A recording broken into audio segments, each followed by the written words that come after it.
Yeah. Oh, the lever crunk. What's the worst that could happen? Hello, Okay. everybody. Welcome to Random Encounters Guild. I am in the middle of talking about nonsense. Welcome in.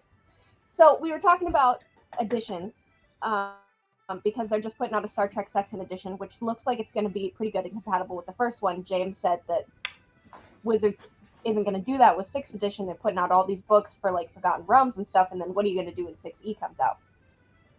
One, I don't think it's coming out really. Are they even calling it 6th? They're not. They're not. No. Yeah, I thought they had some weird name for it. Yeah. Yeah, it's like 5 next or something nonsense Okay. like that. 5e plus. Yeah, whatever. Guess Whatever. what, everybody? I- Spoiler alert. I'm still not going to play it. But from what I've seen of the people, the like journalists and stuff that I follow on social media, it looks like they're saying that the new book that's coming out is about Vecna, and they're like, yeah, probably they're going to use this Vecna thing to sort of like end the canon timeline that's happening right now, so that Wow. when 6E comes out, it's sort of more like a fresh start. And I'm like, I could really see that, because then you don't have to worry about continuity between books or anything. You just say like, yeah, everybody died or whatever. All that racism is no longer in the timeline. No, we solved racism with Vecna, the god of death. Solved racism. Vecna was the lesser of two evils. Oh my God. And that gives them a good excuse to sell all those books all over again. Twice, because I think you got to buy them in physical form if you want to play in person, and you got to buy them again on D&D online, right? Or there was some squirreliness with that. I think if you buy the physical copy, it comes with the D&D Beyond version. I'm not entirely sure. I do play. I do have a long running D&D campaign, but it is one of those like we've homebrewed it so much I don't even know that you can call it D&D, and it's not in any of the like canonical worlds. So that game will continue, but pretty much other than that, I doubt I'll ever play D&D again. There's so many other better games that do homebrew. I don't even pretend to know how present day D&D works in terms of making purchases. Or the last D&D I played was 2nd edition. We on graph paper with pewter miniatures. Yeah. Let's get you back to bed, Grandpa. I think I need to turn this way to be more informed.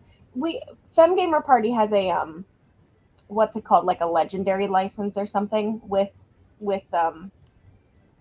D&D Beyond. So we will in perpetuity have access to all the books that come out, which is nice, and it's like thousands of dollars worth of material. So there are some things that I might be interested in, but at any chance when they're talking about like gem dragons in the astral sea, I'm like, ooh, space dragons. That sounds like it would be really fun in Starforged. Or they're like, ooh, there's these things that you can do like not Candlekeeper, the heist one that was like, ooh, heist sounds fun for Blades in the Dark. Right. I don't. So anyway, that's that. We're not doing that right now. We're being pirates right now. On that note, welcome to the Random Encounters Guild, everybody. We're continuing our playthrough of Buried in the Bahamas from Pirate Borg. It's a pirate hack of the game Borg.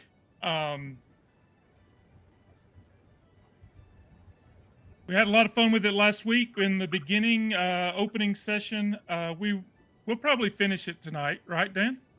Oh, yes, definitely so. In fact, tonight, depending on how much you guys want to explore, I mean, tonight's session may be short, but yeah. But yeah, thank you for joining us. And I am Guildmaster Scott. I started the Random Encounters Guild in 2019. We run a bunch of different games. We love meeting new people and having new people join. There's a link to our Discord server if you would like to join and play some new games, or if you're a GM looking to try a new game, this is the place. You'll find a good group of people that are always willing to jump in and try a new game.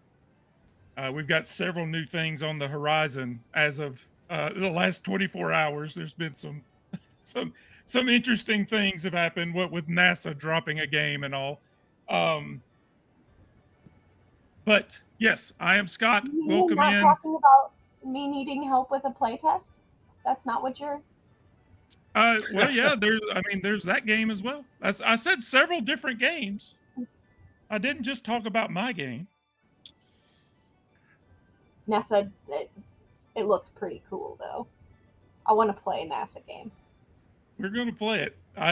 We're going to use chain theory to play it. It's just a matter of who's going to run it. Kevin keeps saying he's going to run it, but I want to run it.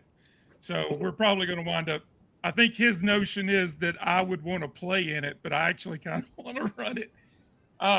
So yeah, that's me. I'm Scott, and let's go down the line right here next to me, the other way, right here. That is Jenna. Hello, I'm Jenna. I talk a lot.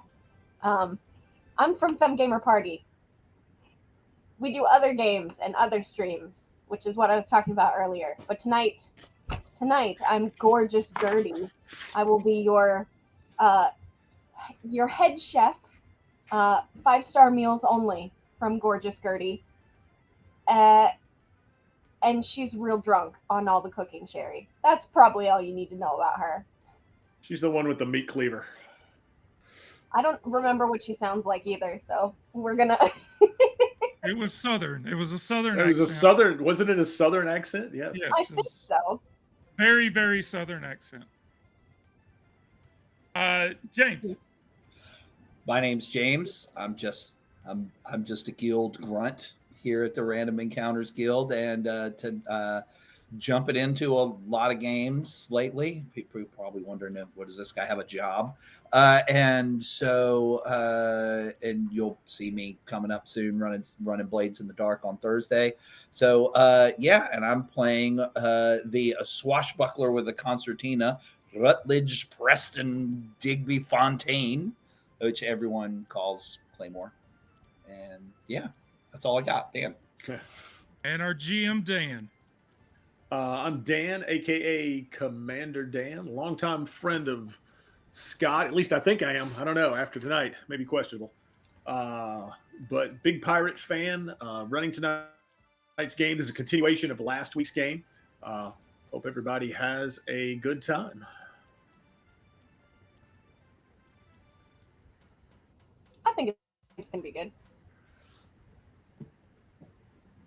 And the music you're hearing, we've got we had pretty good solid music last week, but thanks to Dan, we now have the official pirate sound set from Sirenscape. So that's what we're hearing. We're listening to pirate music, and we'll have boat sounds and all manner of shenanigans brought to you by the lovely people at Sirenscape.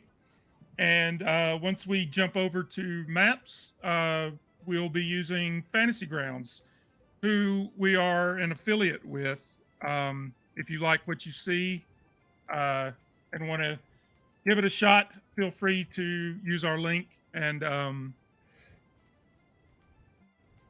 jump into Fantasy Grounds. And I admittedly like Fantasy Grounds. I've been using it for a long, long time. So we've been using it for a long time. We haven't been using it here lately, but we've used it for years. It is my favorite VTT. So that being said, Dan, fire up the imagination. All right. The imagination copter. All right. Well, this here be Pirate Borg. As Scott said, based on the Borg mechanic. Just a recap of the world we're in. Once again, for anybody that may be new to Pirate Borg, this is what's known as the Dark Caribbean, which is basically Earth. Just not our Earth that we've in right now. In this world, magic is real, and it is quite dangerous. And in the Dark Caribbean here, when Europeans settled the Caribbean, there were no living natives, but there were hundreds of ruins filled with treasure and magical artifacts. And after the masses had immigrated and built huge settlements, the undead known as the Scourge appeared. Millions died, And now as the sea is polluted with derelict ships, and they're filled with cargo. And finally, what's known as ash, which is the ectoplasmic remains of destroyed undead. It was discovered to have extremely valuable properties here in the Dark Caribbean. And as a quick recap, last week on Pirate Borg, our pirates were aboard their ship, the Tarantula, that was rammed by a wicked galleon, and some black skeleton marauders jumped aboard, as well as a black skeleton ogre. A battle ensued, but ultimately their ship ran aground and sank, and they were marooned for a bit on an island. They did a little exploring, found a few things there, built a raft, and said, I should back up a step. In the sinking of their ship, the captain, he perished, but he had a pirate map in hand with some interesting information on it, which our player characters, acquired. And after being marooned on this island for a day or so, they built a raft and set sail. They were actually able to go up on a hill, see a couple of islands off in the distance, and they opted to sail to the one to the southwest. As they did, they approached the coastline there with a series of caves that looked remarkably like what they saw on the map. In fact, let me pull up that map. I'll share that real quick. Share record. There it is. Gentleman and a scholar. They saw that map. And actually, if everyone can see that map, there's one cave that's circled. And that is the cave that they entered. And that basically brings us up to present time. That's where they are. And in fact, I need to pull that other map that has their tokens on it. Give me just a moment, please. Should be it there. Share record. There we go.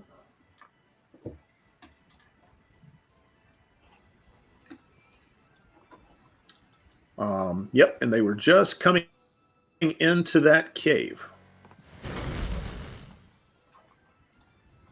And so at this juncture, it is up to you guys to decide what you're going to do.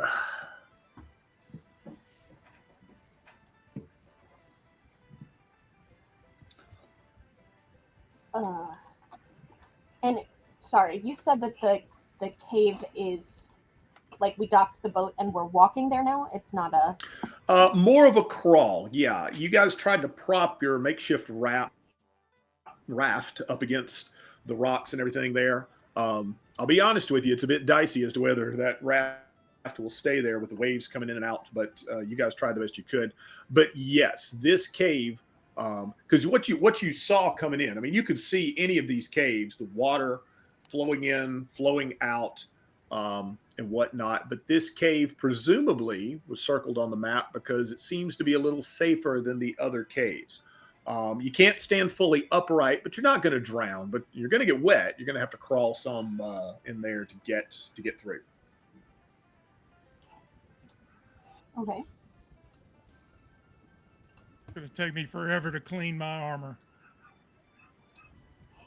Oh, I forgot about that. I say go deeper into the cave. All this Gertie, you are now our captain, right? Well, I was the captain for a while. And then, Scott is the one with the compass. So.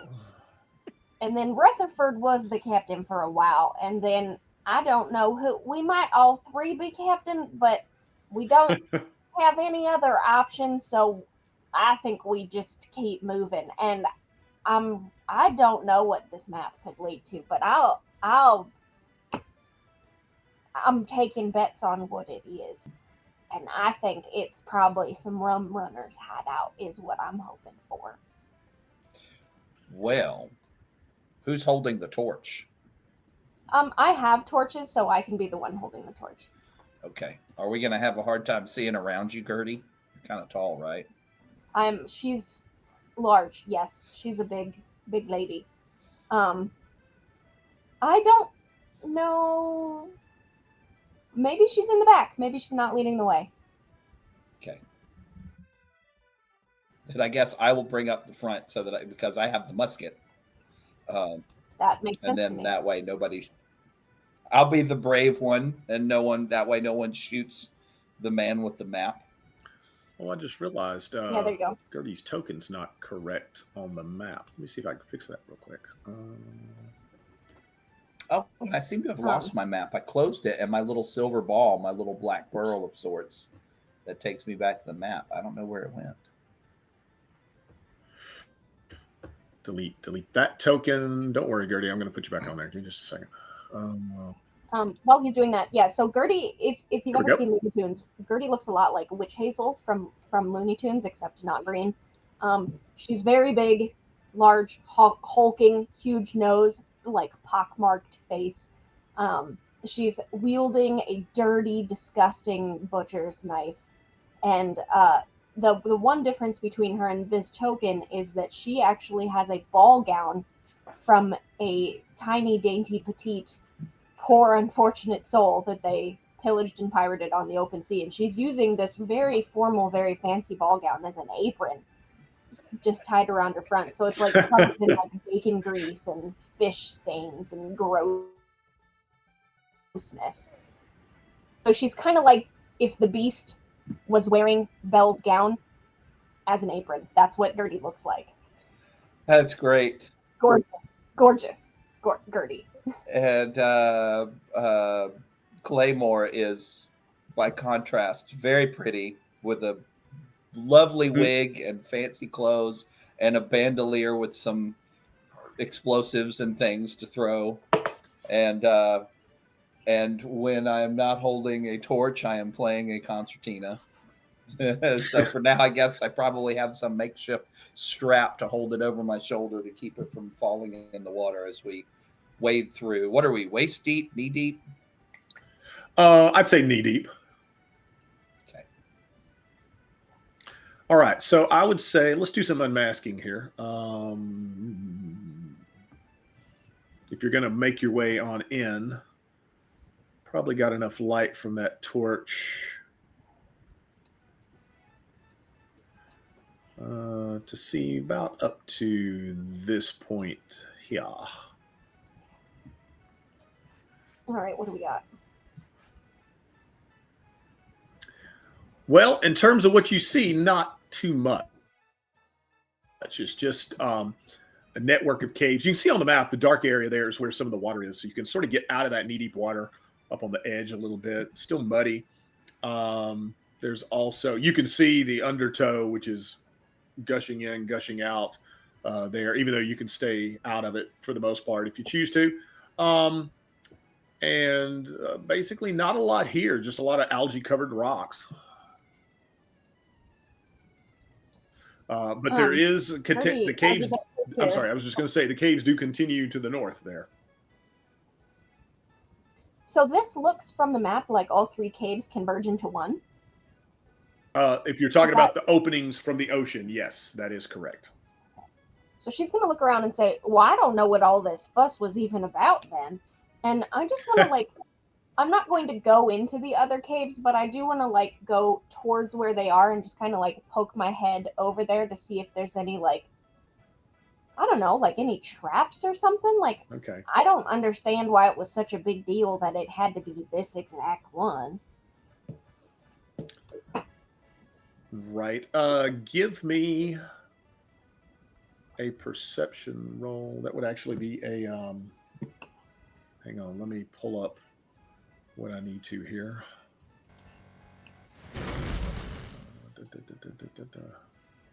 That's presence in this game?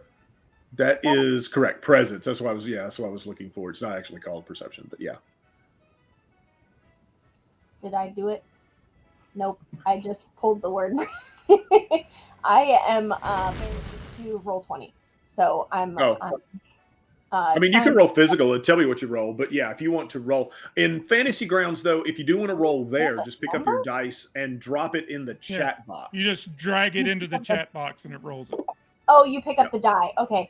So on roll 20, you click on the word that you're trying to roll. So I kept trying to do that, and I was pulling the word presence into. Okay. Right. You are confident that there are no traps or anything nefarious in either of those tunnels. All you do see is that much like on the outside, you can tell from the inside as well, the undertow is a lot worse in those other two caverns than it was in the one that you came through. Oh, gotcha. Okay, so that makes sense. So it's just easier to get through even with our dinged up dinghy, we'll say. Okay, that makes sense.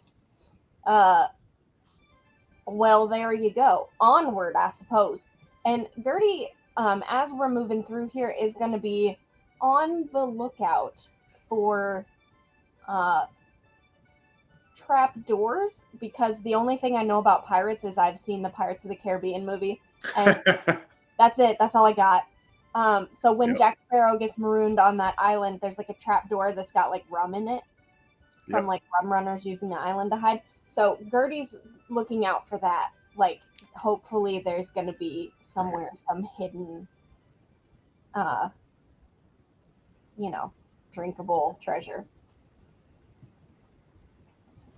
To that end, I actually watched Dead Men Tell No Tales, Pirates 5 last night, which I know is not one of the better Pirates movies, but it's better than the fourth one. I haven't seen any of the later ones, and from what I understand, they're actually really fun to watch them if you just consider them like a separate. Yeah. Like, if you don't think about them as part of the same first three movies, then they're really fun on their own, is what I'm a huge Pirates of the Caribbean fan, so I'm just, they can really do no wrong with me when it comes to that. All right. Do you guys keep working your way north through the caves? Yes. I'm looking at this map here, and I see that Rutherford has moved deeper into the caves, and I will follow. I'm going to go ahead and reveal some more. Oh, I see.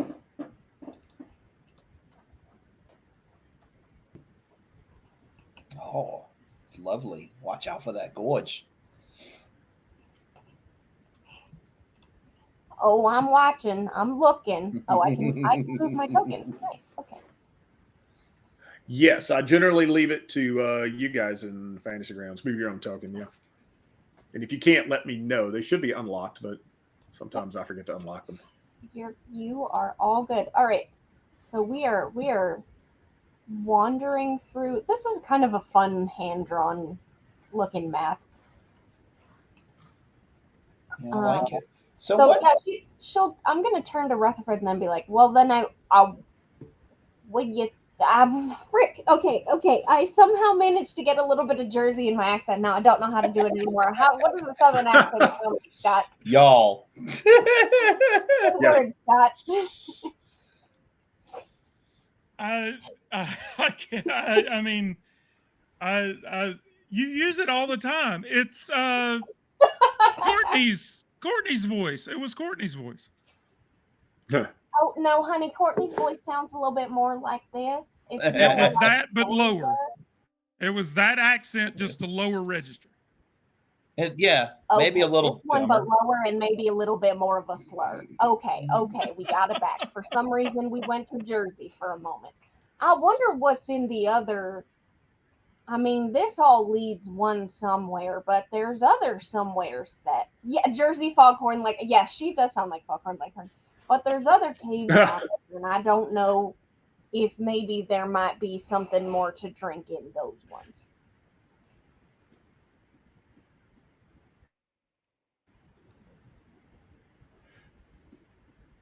Rutherford's like, yes, stoic. Oh, you're talking to me? Mm-hmm. What does the map say, Rutherford? It says to go into this cave. Oh, the center cave. That was literally all. Yep. This cave is circled. Other than that, wait, what did it say? This map is the equivalent of going into the men's room and seeing the stall says for a good time call. Yeah.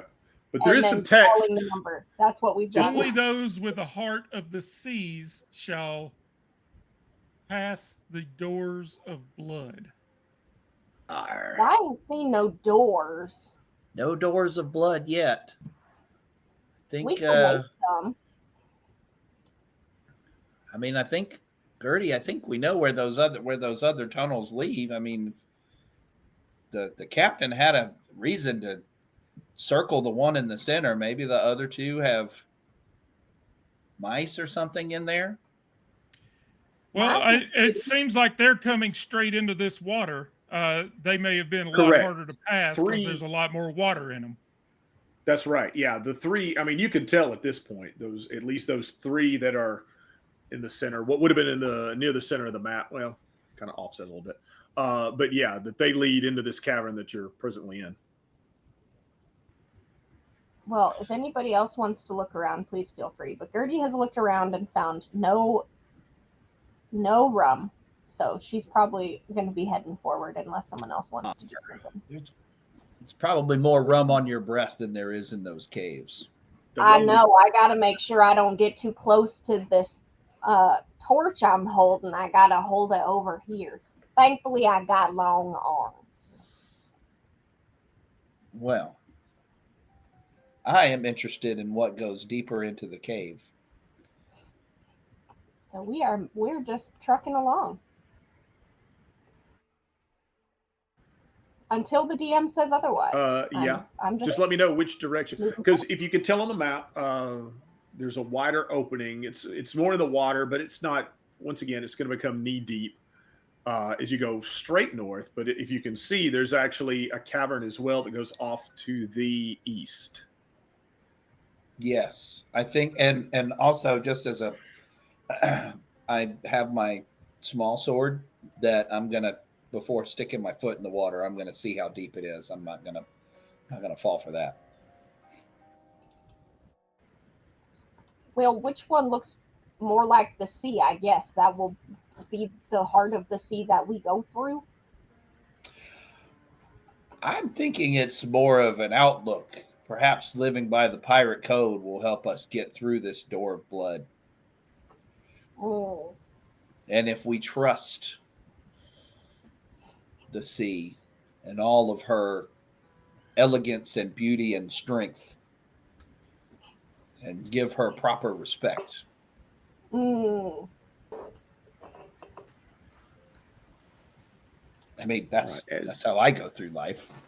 As you work your way towards the north and the torch lights the way, you can see a little more there. Oh. We'll reveal that. We've already established that Gertie is holding the torch, but she's not in the front. So if you all have a particular way that you feel suits you, then we'll go that way.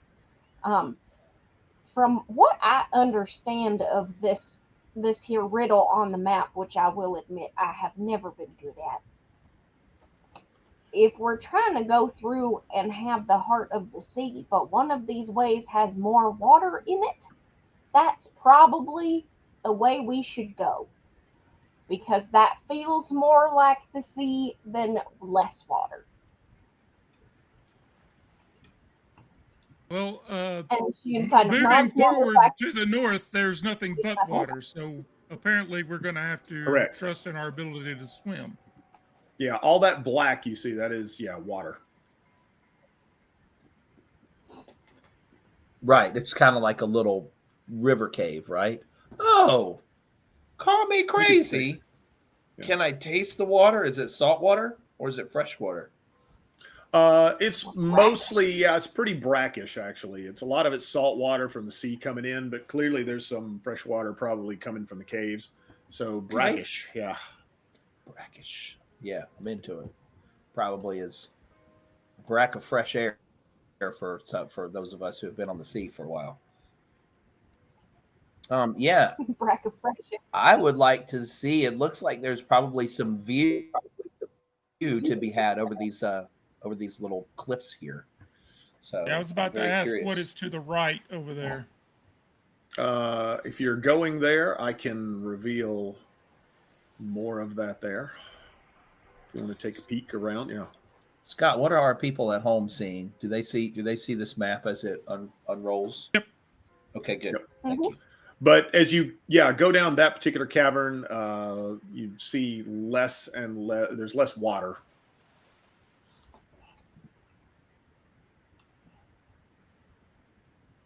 Who's our resident smart person? Huh? Probably nobody. That was what's his name on the other island? Knives, Skags. Knives, yeah. Skags, yeah, the one that didn't see land until 2 seconds before you guys ran up on it. It's a sad day when you count on Skags to be the smart first one. mate. Well, I'll tell you that. Would presence kind of be the intelligence sort of? Would that be presence too, or would that be spirit? Maybe. I'm sorry. Say that again, Jenna. I apologize. For rolling purposes, what is sort of the like intelligence thinking sort of? Is that presence? Is that spirit? I would say that's presence as well. Yeah. Presence Okay. of Who mind. has high I presence? mean, straight. Because I remember that page. At least I think I do. Straight from the pirate. I have 0 presence. Oh, right. This is yeah. kind of based on Borg. Was probably bleak Yeah. in the sense that we're probably all dumb. Straight from the Pirate Borg book. Presence. Smarts, ranged weapons, perceived charm. So probably Claymore then, right? Probably what? Claymore. Well, as it turns out, Oh. Well, the swashbuckler takes a -1 to presence, and so I am not as present as I once was. What do you have? A 0? As I have a 0, I am painfully average. Oh. What do you a have? lot of these scores, they hover for everyone. They hover around 0. They may be 0, they may be +1, they may be -1, maybe even plus or -2. So Rutherford has a 0 too? Rutherford has a 0 for presence, yes. All right. Well, then Gertie's just say, Claymore, you've always been the smart one. So I deem you the current captain of the moment, and you can decide which path is the heart of the sea. When I was captain a moment ago, I said I thought it was the one that had water in it. That's the best I can do for you. Well, if it's anything like shopping in Runner Bay, I know how to find my way around. So, yes, I say let's start making our way towards where we can dry our feet off and be less submerged in water. And it looks like we can get a good view over there. Maybe if we can figure out a way to climb up. I can't remember if I brought my rope. Well, I will say this map, it looks like there's a plateau on a lot of these, but this is really just, these are still a series of caves. There's not really anything to climb up to. Oh, okay. We're looking at it's just the roof has been cut off. Right, yeah. I mean, you may happen upon a rock. We're enclosed underground. The roof is just Oh, wow. Okay. So, yeah. So, I say let's move away from the water because whoever buried the treasure probably wouldn't want it to be totally submerged in water all the time. And we have to think about when the tide's going to come in. So, yeah, I say I'll just move my little token here. I'd say we go in here. Okay. We can try it. We can always double back if we have to. I guess Uncle Rutledge is in the front. Oops. I'm about to say, is everybody going this way? Yes. All right. So well, I am following the captain. So let's start with Rutledge then. If you would give me a agility. Oh, what does roll? That look like? Okay, so bear with me. Can I use my like switching from Roll20 to Fantasy Grounds? I'm on my main. You can agility. use whatever you like, as far as I'm can concerned. I Physical drag guidance. it into? Whoops! I meant to drag it into the chat. It's just a D20 roll. That's what it boils down to. Oh, did I rolled agility and I rolled a 1. That's what. Oh no, I dragged my agility in, so then I just roll a D20. Let me. All right. So as you come into this cavern, hey, no, that's okay. How about a 2? How about a 2? Yeah, that still does it. There's all kinds of stalactites, stalagmites in here. You bump into one and give me a D4 roll. Oh no. And take 2 points of damage. Oh no. Ouch. It's not as spacious as the ballroom. And then I figure out 2 points. So and I only have 3. Who is following? Is that Rutherford? Yes. Okay. And then I'm in the So you see him, you got to make the same roll. However, since you see what had happened with him, your difficulty rating it decreases by 2 down to 10. And I'm rolling agility. Agility D20, yeah. I'm gonna go ahead and put my -1 in here. Which is cool. Yeah, on Fantasy Grounds, there's a modifier box. You can plug that in if you choose to. So it was 7. So that's still, unless you want to re-roll. I want blue tie. Yeah, that because you're looking for early 10 in the or night, greater. but yeah, I'll cash in the hat and do a reroll. Because you're looking for a 10 or greater, and you actually do get an advantage since you saw Rutledge. Yep, that's not. So you got to roll a D4. That's how much damage you take.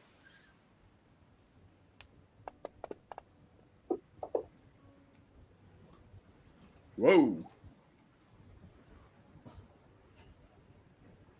3 points of damage. What are your hit points? I now have 2. Okay.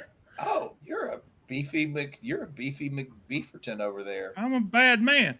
Yeah. Okay. I'm the Mr. captain. Glassjaw. Gorgeous Gertie, you are following? I am. I'm not sure. Oh, I have 6 hit points. Okay. Gertie's got the torch though. I do. Counts for anything. If you are following, you have to make that roll, agility roll, D20, but you have to beat an 8. That's why 'Cause we're you saw bumping into both. everything. Is she's behind us with Well, the light. My Yeah. agility, so that's an 18. Well, Yep, I'm behind and there you go. because I'm a foot taller than you, Rutherford. If I was in front of you, you wouldn't be able to see nothing. So I'm not amazingly, seeing yeah, anything anyway. you managed to avoid being hit by any of these stalactites Stalactites. or stalagmite. What does it say on here? It says stalactite. Those are the ones. So a stalactite is from the top, and a stalagmite is like a mountain. Yeah. Stay in I don't school, claim to kids. be. I don't claim to be an expert on either. The adventure does actually say bump into stalactite. So You're really smart, Gertie. You sure you're not? That makes a lot of sense. You sure you're not the smartest one in the crew?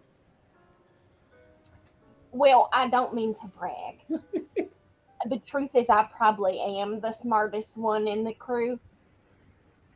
But if I do everything, then you're just not going to learn, are you? That's true. Yes, the air is better I'm up there too. very I think. wise, Claymore. That comes from all that listening you do in the kitchen. I actually All know right. that because I'm from Virginia, where we have the Virginia Living Museum right by where I grew up, and part of the exhibitions there of the animals from the cave systems in Virginia. So, yeah, I assuming went that through a lot of that as a kid. Gertie is following, Jenna, I'm going to move your token for Oh, you. yep. I was just trying to find me there. Especially since you have the torch, yes? I will. Yeah. I will now Yeah. follow. Yeah. I am holding I'm so much taller than them. I'm holding the torch directly in front of me, so it's like over their head, but away from my breath. All right. No As you fire come into breathing. this area here, you see a lot of mine salt. Now that's good eating. I'm gonna try and pick some of that up later for some soup.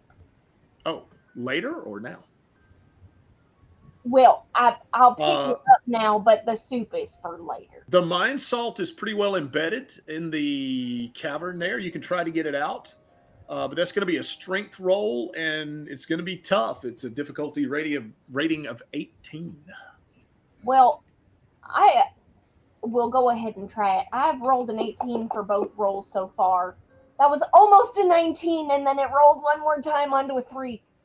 All right, so you take your Oh, I'm hands, trying you try to- to I'm pull it trying to out, it pick just at it. slips off. Yeah. Trying to pick at it, and she goes, "You know, actually, I don't think that this is the kind of salt that we're supposed to be eating, so maybe I will just leave it here."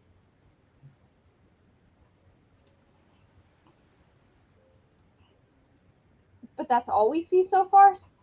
I ain't seen no doors. It looks like it opens up ahead, Gertie. Well, then let's keep moving. Rubbing my head. Everybody, watch your step. All right. So as you come into this cavern, if you can tell from the map, I'll reveal a little more. You see it continues to the north and also to the east.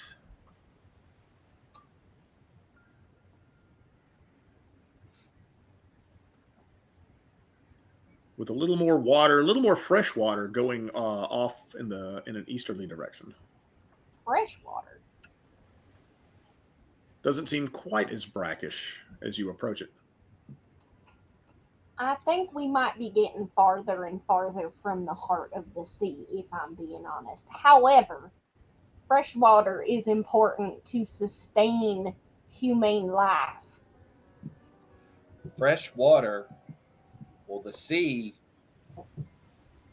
is fed by fresh water, like lakes and things. So maybe there's a lake that's the heart of the sea. If we're not looking for the heart of the sea, it says we have to have the heart of the sea to pass through the doors. No, I'm not carrying. So I'm thinking we're going to have to wind up being in the water. We're going to have to wind up swimming underwater. You have not seen any that's doors. Because we have those mermaid scales. That's true. Gertie's got a great point. Wow, the acoustics are great in here. I'm going to play my concertina a little bit. Sing you guys a little song about the cave. All right, how about this? As you start playing the concertina, a couple of stalagmites, yeah, stalagmites from overhead. Would that be right? Tight is overhead. Tights come crashing down. No. Well, I will stop. Sensitive little cave. Maybe I should have gone on about the beauty of the cave rather than the ferocious and fearsome atmosphere.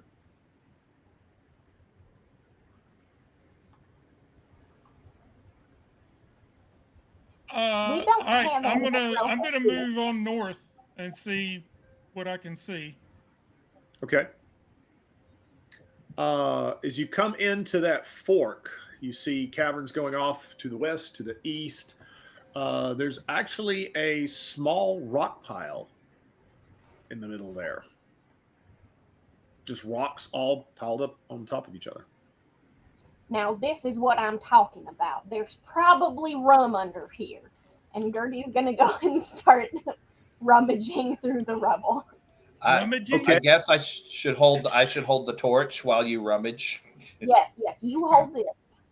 As you rummage, you actually find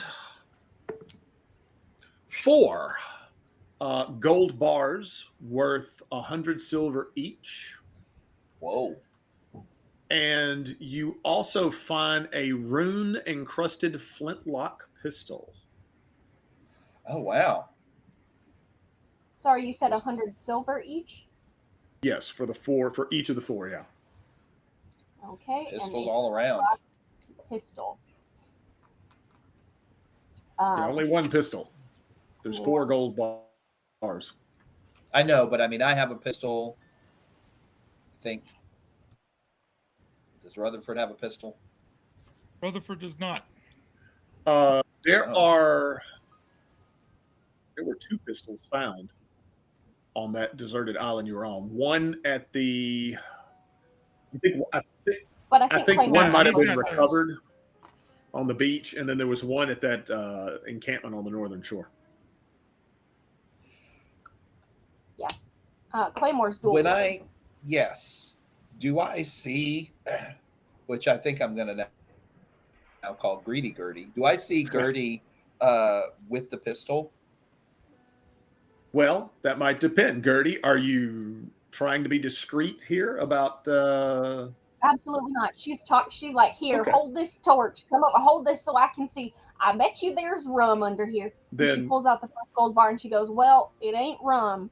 All right. But Well, it- she's not trying to hide it. Then I would just go ahead and say, yeah, you see it all. Then when I see the gun, I'm gonna ostensibly, innocently go, oh yeah, by the way, here's another gun, and give Rutherford a gun. Now everyone has a gun. Oh, perfect. This is great. And I don't know what we might need them for, but you never know. So she's just going to tuck into the bustier part of the ball gown and use it like a pocket and just kind of tuck the gun in there. Apron with pockets. You're on So- something there, Gertie. A chef has to be prepared. So who actually gets the rune encrusted flintlock? The one You that's gave it to me. fancier, I think I need to have. Okay. One that is more visually appealing, I will be more drawn to. So yeah, if we're gonna get crunchy, how does this one of them is loaded. Which one is loaded? That's what I was about to ask. If I'm the one running through this, Gertie doesn't care which gun she ends up with. She's not going to fight you on this. But if she's the one who finds nor does Rutherford. if she's the one who finds it and picks it up, she's going to want to like look it over. Yep. Now, what in tarnation is all this nonsense on this gun? And just kind of, is there anything to be gleaned from the runes? And if not, and it just looks like fancy patterning, then she'll just pass it right over to Claymore. Okay. Well, as a GM, I'm just going to tell you straight up. The rune encrusted flintlock, for any creature you fire upon, they lose D6 plus spirit hit points. And you ignore their armor if they have any. Wow. Magic musket. Magic musket. It is a magic musket. So yes. who has the highest spirit then? Mine is +2. That would be you, because mine's -1. Yeah, same. So all right, so we'll just we'll bet a game on that one. Be like, Claymore, I know you And were we'll say- interested in the fancy one, but I have to say it does look like it matches Yeah. Rutherford's armor quite well. So And we'll say your characters, even if they don't know specifically what it does, that they sense enough about it to know that, yeah, there's something magical about this particular flintlock. and I think Rutherford is historically the better shot. So is it loaded? Okay. Wait, is it loaded? That's a good question. We'll say yes. Okay. Doesn't really doesn't specify. We'll say it's got a shot in it. Okay. sure. And I'll just take one of the other ones. That's fine. I mostly use, and she kind of like holds up her meat cleaver. This is the real weapon here. All right. I'll hand her a loaded one, and then I'll load the next one while we're Yeah, because you've got like 20 rounds of ammunition? I don't know. Which I don't know how many rounds. We said ammo. I'm okay with a narratively appropriate amount of ammo. Yeah. Oh, I don't think your compadres there know how much ammo you've got. -1. Whatever the last most important shot is, you're out. Right. When All when the dice say you're out, you're out. That you don't really see much else in this cavern. You still see a bit more salt and things of that nature. You basically have the option of going left or right, east or west. Thank you for the gifted sub. It says anonymous in the chat, so whoever gave that sub, thank you very much. Jenna, you now have a subscription. That's real exciting because that means I'll be able to watch the stream that I am on without ads. Which someone must have been paying attention to how you feel about the ads from our other game. So someone was clearly thinking of you. It's very thoughtful. Thank you to that person. Well, Dan, can we smell which way is more brackish and salty and which way it's more crisp and fresh?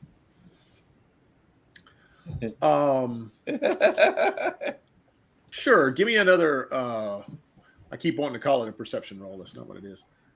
It is Presence. My Presence, guess thank is if we keep heading west here, it's going to end us back towards the sea that we started in. How can this dice roll 4 times in the same game? Yeah, you don't smell anything. In fact, you notice that you may be getting a sinus infection, and that Well, how?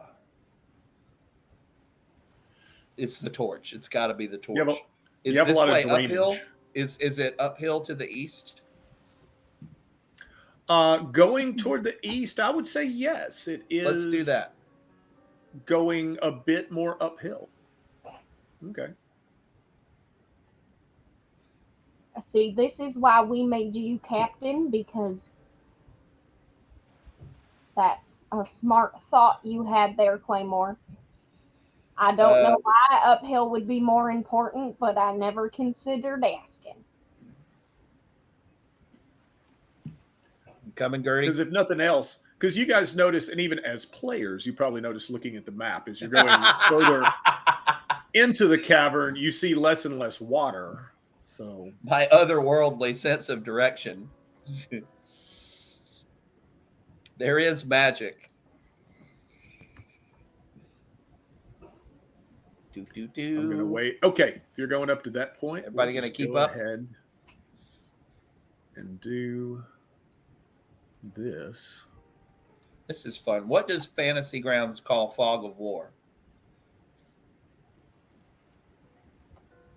Fog of War. I do not. They do? They call it the same thing? No, dynamic lighting. I'm a child of the 21st century. When it's set up properly, it's amazing.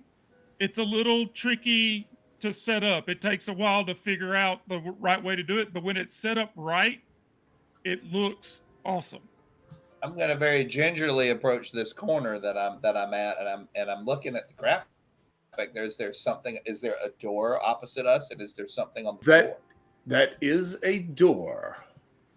It is basically a 10 by 12 foot stone door. Damn.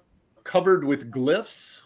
You see about a 6-inch basin near the ground at the base of it. Do the glyphs match any of the glyphs on the gun? Glad someone decided to decorate around here. It's too stuffy.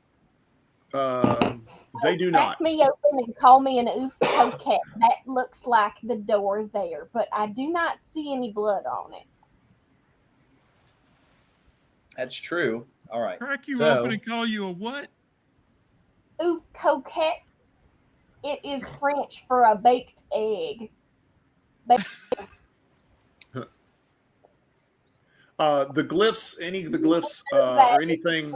The chef like me, Rutherford. On the rune encrusted flintlock, yeah, they don't match anything. Not even close. I'm going to stick my torch down this hall to the south. Is there anything that way? You see it extend further down there, but okay. Let's check out this door. I want to go and touch the door. And Rutherford, do any of these runes match what's on the gun or the map? Doesn't appear so. There's not any runes on the map. I would also like to look around this area. For one, are there any bones or what have you around the door of other people who have not gotten through? Or gold bars? You don't see any bones, remains, or gold bars. Well, that's a damn shame. In fact, other than the door, the basin, the glyphs on the door, there's not much in it. You may see a little salt here and there, once again, embedded in the sides of the caves, but that's about it. Yeah, I'm looking at the map. I don't see, there's no runes, or it's just the handwritten, only those with a heart of the sea shall pass the doors of blood. All right. Is there someone could attempt to read the runes on the door? I would love to. That's another presence roll. While he's rolling, I'm Gertie saying, you're looking to beat a 12. Need to put some salt water on the door, possibly. I'll try a presence roll. I'll let each of you try. I've got a even presence. I mean, we need like an assistance mechanic because between the thank goodness. 13. Yeah, Thank between the three of us, I think we'd be able to do something. We're reading it So right to left. It should be left to right or whatever. Rutherford is able to look at it, sort of squint, and finally work out verbally that it says only those Speak, friend, with a and heart, enter. only those with a heart of the sea may pass the doors of blood. It says that on the door as well. Correct. In the runes. All right. Well, I am going to look at the door and see if there's something somewhere on it to put. Is there a keyhole? Is there a slot or it is that sort of thing? Like, does it look like we're Rutherford, supposed to? did you said there's a basin nearby? That's correct. At the base Rutherford of the will door. examine the basin. Okay. You don't see really, there's no writings or anything on that basin. It's just about, it's pretty small. It's about 6 inches. It's round. 6 inches in diameter. Is it full of water? Though there's nothing in it. Oh, It's pretty dry. I see where you're. Yeah, what you looking at over there, Rutherford? There is a keyhole on the door, though.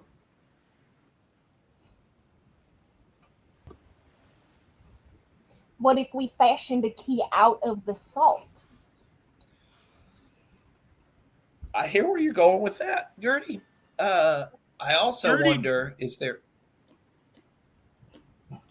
Go ahead, Rutherford.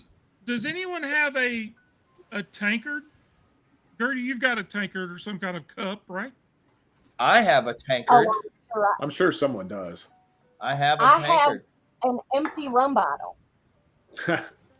Give me the bottle. Give me the empty rum bottle.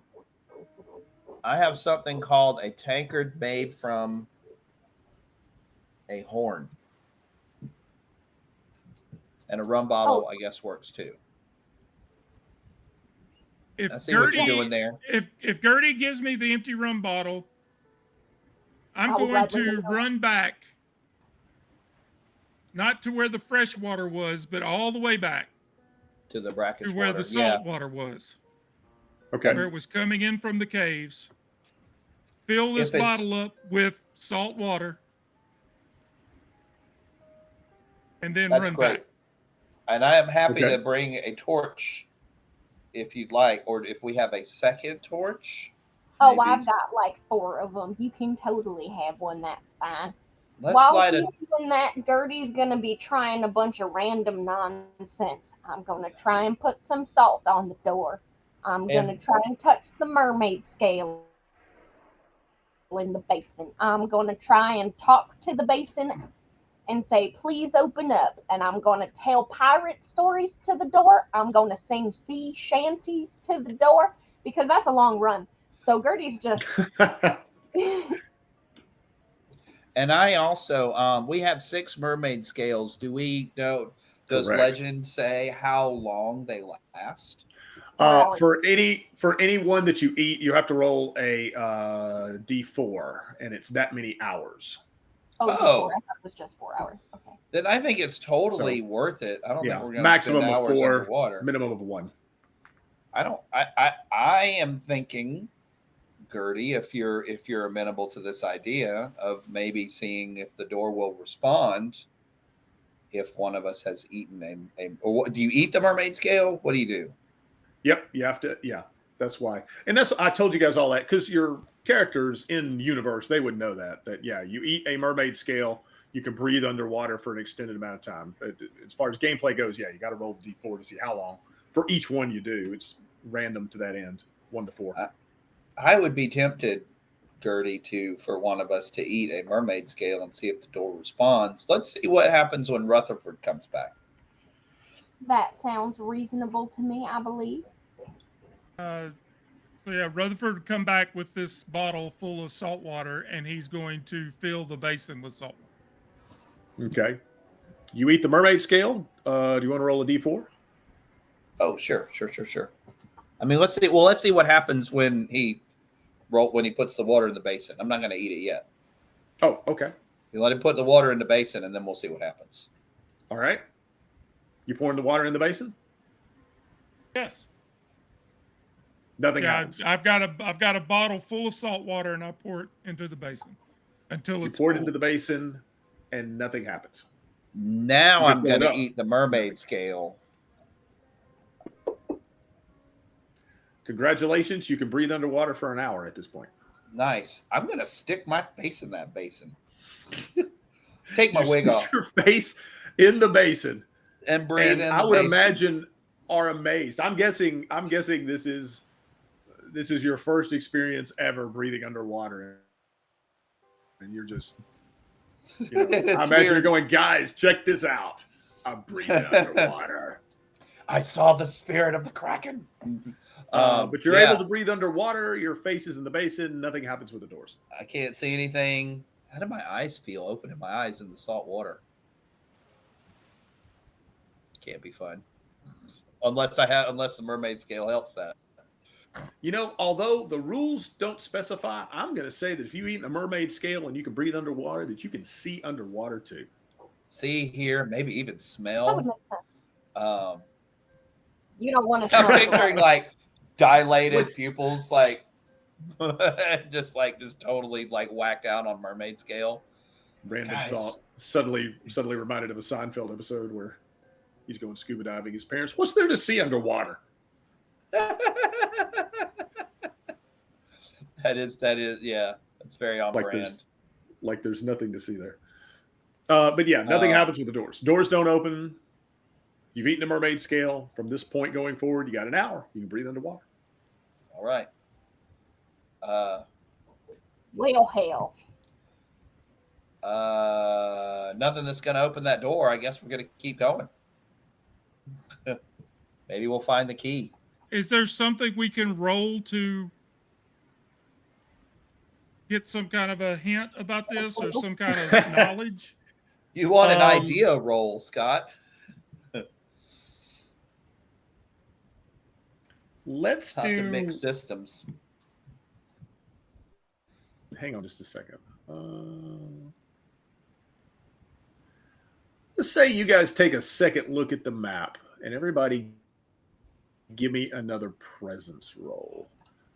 But I'm not going to make this easy. I'm going to say, I'm going to make it a difficulty rating of 14. Oh. Man, Scott's throwing rocks tonight. Rutherford. So Rutherford takes a look at the map, and you look at that again, right? Only those with the heart of the sea may pass the doors of blood. And for some reason, the word blood jumps out at you. Do we have to bleed into this here bowl?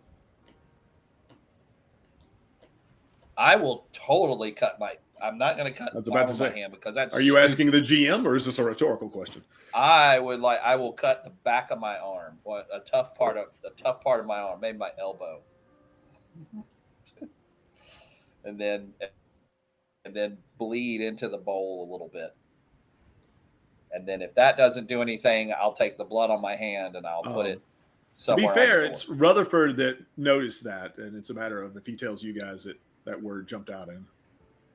Yeah, he feels kind of dumb, and he will take the cut if because now that has been revealed, it's pretty freaking obvious. I don't know why I didn't think of it, but I mean, and where I'm coming from is like a part of the sea and mermaid scales. To be fair, the door being a door of blood and the heart of the sea are not the same thing, really. So it didn't occur to Gertie that you would need to have a heart of blood instead of a heart of the sea. It's not. Let's just hope that we don't need a sea of blood. It says only. It may be that all three of us need to put blood in it to pass. Let's find out. But if you're gonna go Rutherford, like so theatrically, you think it dawns on you with the blood. He'll take his dagger and slice his palm and hold it out. Maybe he'll scoop the salt water out as much as he can. You're taking the salt water out. Well, hold on now. I see where you're going, but the heart of the sea does feel like a saltwater situation. Are you All right, sure we can that we're try it gonna with go? it in. We'll leave it in, and We've got plenty of blood to go around. he squeezes out a good several not drops, but he's not going to stand there and bleed out either. But he bleeds into the bowl. Gotcha. Okay. Waste not. So with that, you hear a bang, a clank. Sounds like some machinery is moving of some sort, and the next thing you know, the doors open.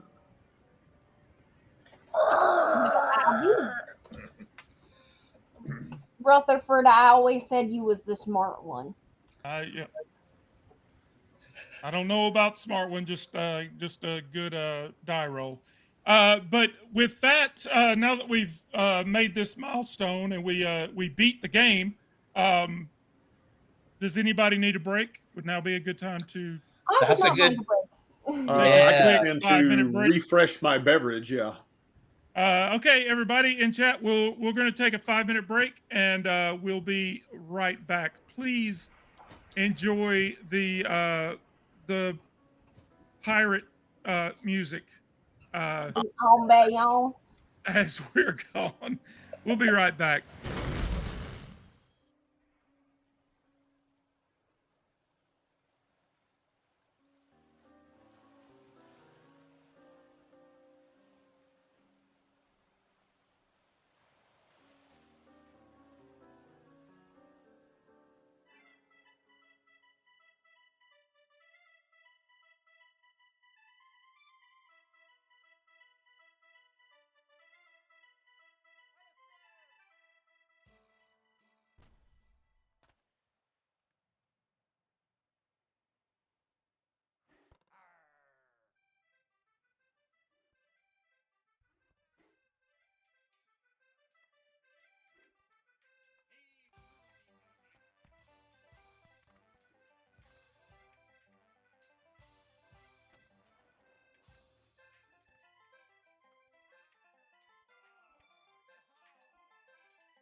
Welcome back, everybody. Thanks for sticking around with us through the break.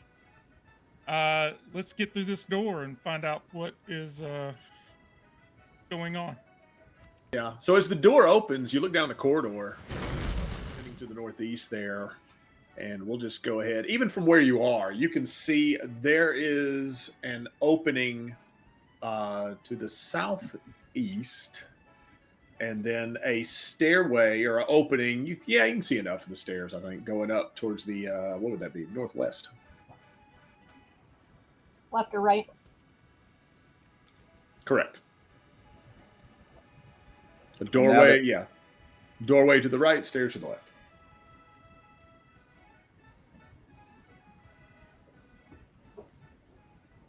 Well, I'm going to be honest. This map has not been particularly helpful so far. I mean, it got us in the door of blood.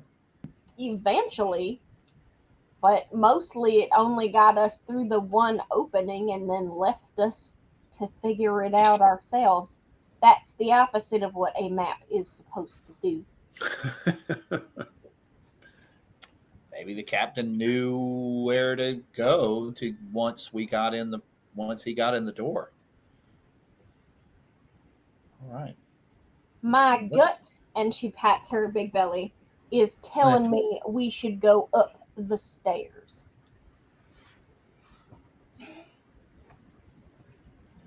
Fine by me. And this is all, we're still in darkness, right, Dan? There's not. Other than, Gertie's torch, yeah. Right. Well, now Rutherford has a torch, right? Yeah. If she, because Gertie said, Jenna said she had several torches, so she handed one off, and Yeah, when I ran back and got the salt water, so we have she two. gave me one. Okay, so if Gertie's still holding the torch, then I'll be in the middle. Hey, Brett, welcome in, buddy.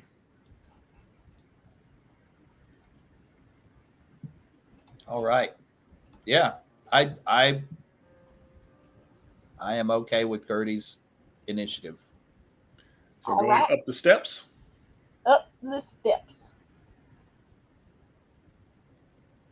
All right. So as you come up the steps, give me a moment here. Do some unmasking. Hang on, a little more. As we're going up the steps, Gertie is also complaining. I suppose the map did get us through the door, but I'll tell you what, we have not found not a single rum bottle this whole time we're down here. I don't know that it was worth coming this way if it was going to Rum Island. I see what you mean, Gertie. Clearly, it doesn't seem like a proper pirate has hidden this treasure because there are not rum stops along the way. That is exactly what I'm saying. Where is the dedication? Where is the panache? Right? And can we trust what's in this treasure if there's no rum? So as you come into this room, you do not see any rum. But you do see around the room, there are several tapestries, wool tapestries, hanging around the room. And you see right in front of the steps. Whoops. Hang on just a moment. Let me get in the right mode here. Ooh, that means we're going to find something. When he unmasked it, I thought, this looks like a lovely room of death. There is a majestic and terrible looking clay creature, 15 feet tall, with a serpent body, bat wings, and 7 clay animal skulls. Give me just a moment here, and I can give you some imagery. Whoa. Gertie turns toward as we walk in. Now, this is the panache that I was talking about. Looks something like that. It's beautiful. And it begins speaking, and you just hear you just hear, you don't understand what language or actually languages it's speaking, because just echoing in your head, inside your head, you hear effectively 7 different voices simultaneously. He fills my head.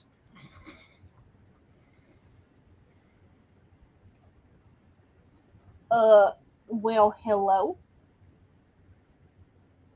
Are you the owner of this here establishment? Is that what you actually say? Okay.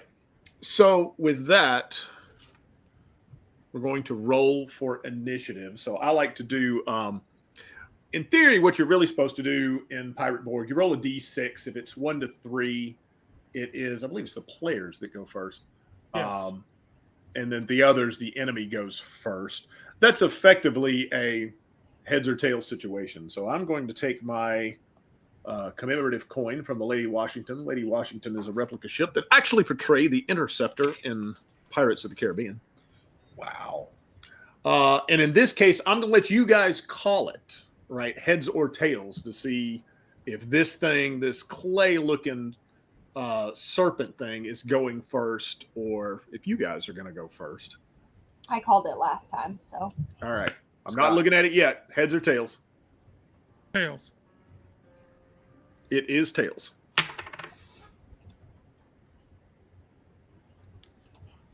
So we lift our skirts like Johnny Depp and run away. Because I have 2 hit points.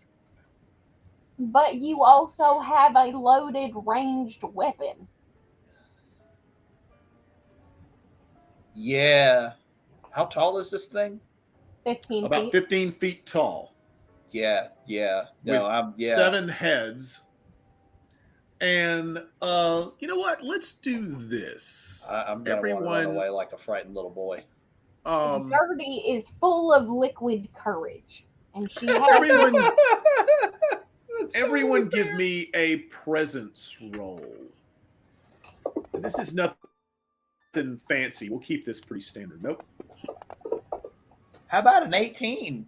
Yep. Oh, look at so Scott. Both Rutledge and Rutherford can't help but notice the number of tapestries hanging in the room. You want to guess how many there are? 7. As players? 7, correct. Well, that's interesting, because what I was literally about to say that Gertie does is pull down one of the tapestries to try and put it over this thing's head so it can't see with its dumb 7 faces. That was the next thing going to be out of my mouth. I was thinking to burn them, but I like your idea better, Gertie. Well, we can always do a little bit of both. Right. You can't let's try yours first. You can't as soon as you just pull the tapestry down, correct?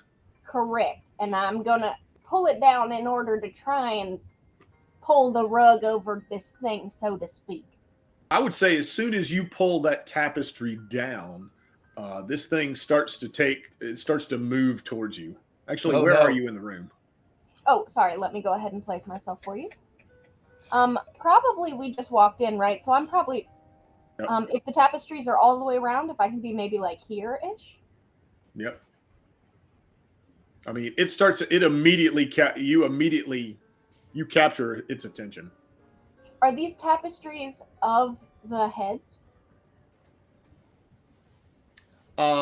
They appear to be, yeah. They're made from wool. So she pulls it down, and she's going to pull it over this thing's over top of this thing so it can't see. But as she's looking at it, she goes, "Well, wait a damn minute." And then she's just going to tear it in half with her bare hands and see if something happens to that head. Yeah, when you tear it in half. I'm a learned scholar. When you tear it in half. If a Dorian Gray situation, then we're going to handle this quickly. You see one of the heads on this thing, after you tear it in half, it just crumbles and falls to the ground. I'm making a beeline to the opposite side of the room, and in my faux chivalric way, kind of like try to draw the attention from the beast away from Gertie, and I'm like, "Hey!" and like running for the opposite blanket. Okay. And I will, And with the intention of pulling one down, and maybe I'll need to cut it with my sword. yep. And with that, we'll say that you're able to do that. Yeah. And with that, you see another one of its heads crumble, and it just lets out this roar, starts speaking again, and you hear 5 voices in your head. Easier to understand now.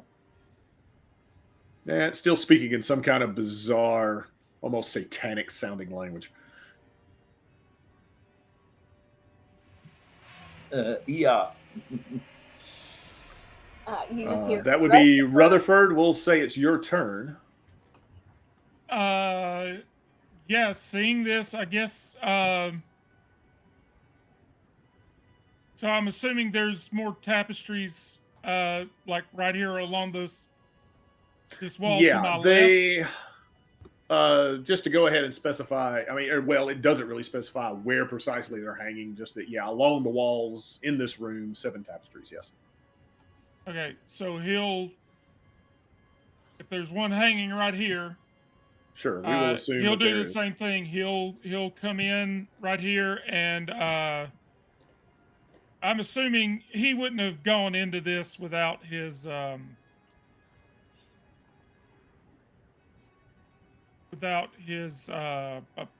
did he have? He had a rapier, finely crafted rapier. Gotcha, yeah. Got a torch in one hand, a rapier in the other. He will wearing that tier 3 armor. He will slash a tapestry, and would it be possible for me to throw the torch at another tapestry? I'll roll for it. Give me, let's see what I think that ought to be. That should probably be, I think you're going to throw it at presence. it's a ranged attack. So that would be presence. So Hey. And it's not, we'll keep it simple. We'll say the standard difficulty rating of 12. That's a pretty straight up standard difficulty rating in Pirate Borg. And given that the thing's not moving. 18. Well, there you go. Does it seem like hurt? Like Scott's eyes are better. Actually affecting it? Does it care? Is it making like wounded noises, or is it just like a statue and it's crumbling? Well, both. I mean, it looks like a statue. These heads are crumbling off of it for each tapestry destroyed. But for the heads that remain, yes, it looks like it's in agony and letting out just these ungodly sounds. So that's 4 tapestries gone, right? Correct. But with that, it's going to get a turn, and I say now it's going to come over turn. here towards Gertie. All right, and make an attack. Now, once again, Pirate Borg, you're actually enemies don't really roll. You roll for defense. Love it. Is that agility then?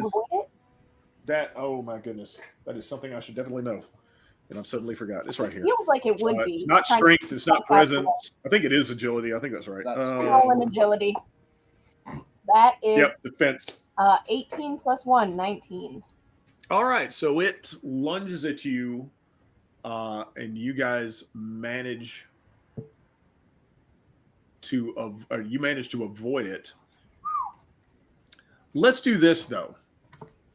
Since this is a pretty serious creature, turns. I haven't done this in the past. I'm going to do it this session. I'm going to reflip again for initiative, but I will let you guys call it. Scott. All right, not looking. Heads or tails? It is your turn, James. Ugh, tails. And it is tails. We have picked tails every time, and it's been... The odds are the same, This coin's defective. All right, so that means you guys go first. Which, since you figured this out with 3 of you and there's 3 heads left, this is probably going to go pretty quick. I mean, do I have I mean, I'm taking a page out of Rutherford's book. I want to like slash one with my sword and then whip out a musket and shoot the other one on the other side of the room. I don't know what that I'll give you the allows. one with the sword. I'll make you I will make you make a roll for a ranged attack to see if you hit the other one, since you're doing that from a distance. Let's see what the dice say, and then I'm gonna grab my modifier here. Let's see. Yeah, I'd say you throw. So if you what is it? Agility? that is correct. We're looking for 12. So an 8. 12 or higher. So yeah, I'd say you toss your torch over there, and it's still lit. But yeah, it actually misses. You just had a bad throw, so it's just laying there on the ground. Well, if you don't mind, I have a torch. I happen to have a torch, so I can. Well, so I'm sorry. I'm not actually sure So where there's 2 heads left. The other. Am I near where the other tapestries are, or am I across the room for them? Let's say that one of the. I'm going to say the last 2 remaining tapestries are. Oh, how did I do this before? Nope. Top corner, bottom corner, left corner, right corner. The top corner. 2 top corners is what I was doing. Trying to do. Okay. Then I am going to bow to my dance partner, as I have done in the past, and twirl around him to get to a this way position for this one. Okay. This corner tapestry with my what's it called? The fire that I have. Torch. That's the word. Torch? My brain went no. Wreath. I'm like, I don't think it's a wreath. I think it is now. Flamethrower. But yes, that's what we're trying to do. Okay, so hang on. So you're going up to that, and you're just igniting it with your torch right at it. Yes, I would like to. Okay. Yeah, we'll say it catches on fire and another head crumbles, and there's only 1 head remaining. Where's the last tapestry? We're going to say in the that northerly corner. Up here? Yep. In that general vicinity. The one that I missed, that I didn't shoot. That's kind of what I was thinking, James. Yeah. What is where is speed on here? How far can I run over there?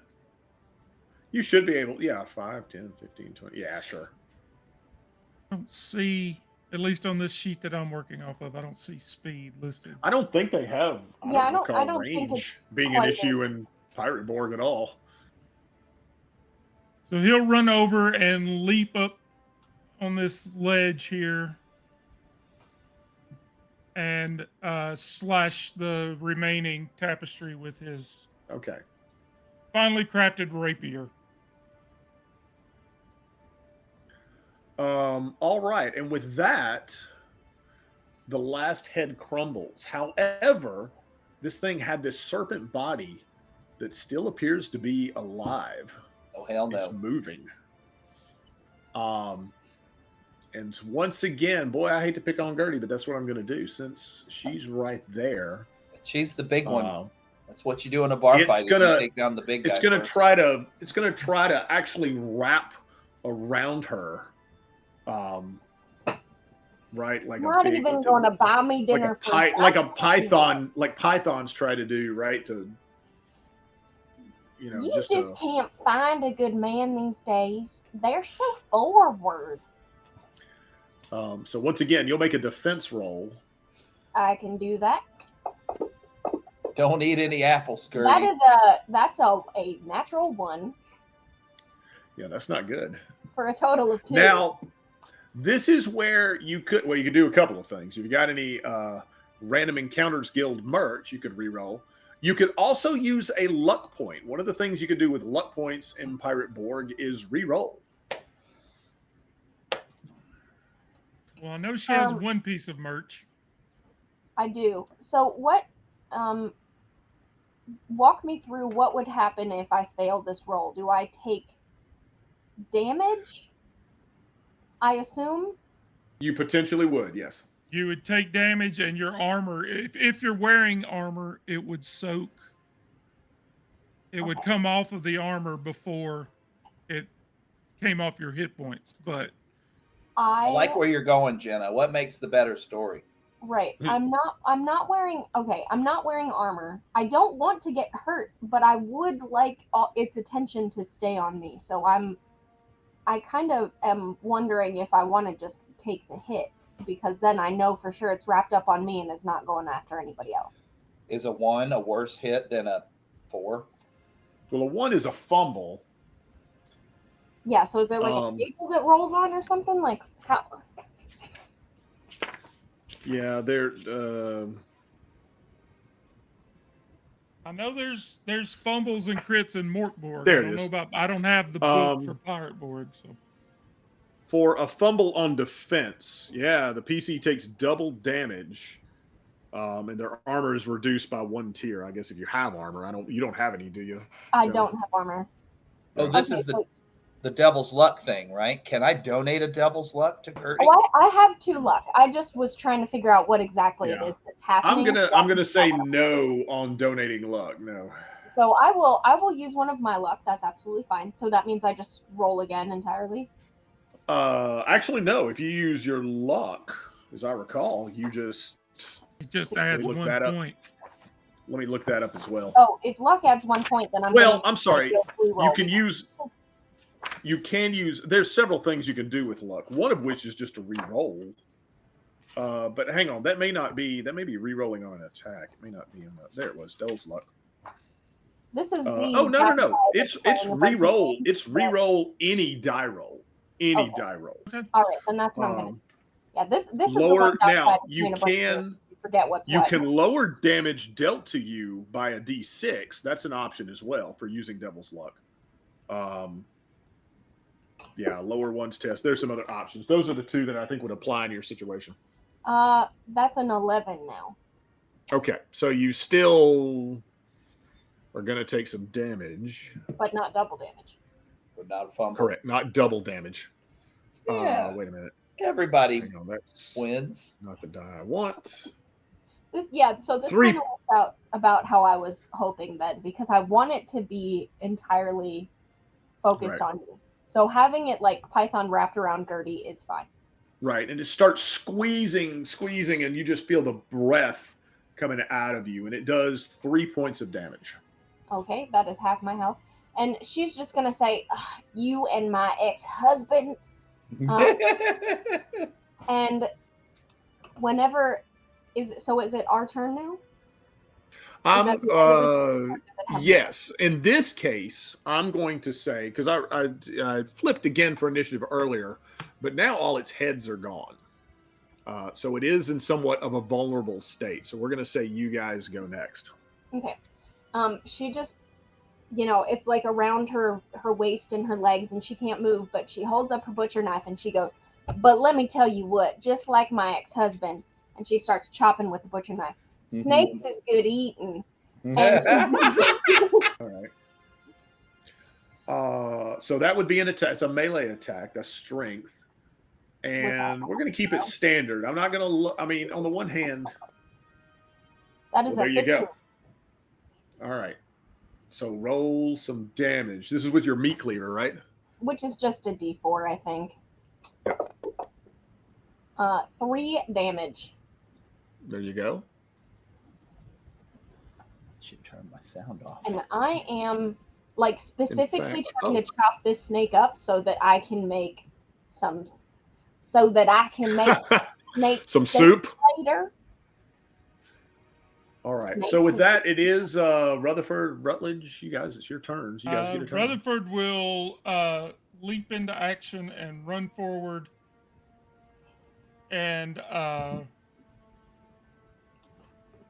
hey, speaking of that, what was it that hit me that I took that damage? The stalactite. Yeah. Would my armor have soaked that? You know what? It should have. I'm sorry, I did not. Yeah, I did not factor that in, but yes, your armor would have protected. Yeah. So I can roll a d6 and get those hit points back. I would have Why soaked not? 6 points of damage. Well, what was the damage to begin with? 2 HP 3. Then. That's nice. Well, yeah, and aren't you? Yeah. So there you So go. I'm at full. I'm at 5 hit points instead of 2. That's fair. My armor soaked it. Okay, that makes me feel a lot better. Because Scott, you are something of a rarity in Pirate Borg. Most pirates don't actually have armor. So yeah, and the rule book even specifies that. I just, having run Morkborg and Cyborg and Ragnaborg, I know like 2 hit points is a very frightening situation to find yourself in these games. So he is going to run over and attack with his finely crafted rapier. You also have that spirit gun. You do. Ooh. You have No, a there's- haunted gun. Bearing in mind that even though Gertie did damage, it's still sort of wrapped around her. So take into account if you're going to take a flintlock and fire it into this thing. Yeah, that's my wrapped thought. around Gertie. So what do I roll for a? It's strength. It's a strength roll. Yeah, D20. So I got a 0 on strength. But wait, wasn't there something in my sheet about?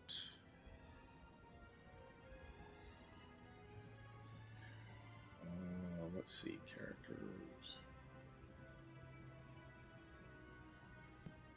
No, that's my armor. Okay. Okay. Yeah, I thought there was something special about my gear, but it's my armor. I've got a special thing for. So let's go. That's a 5.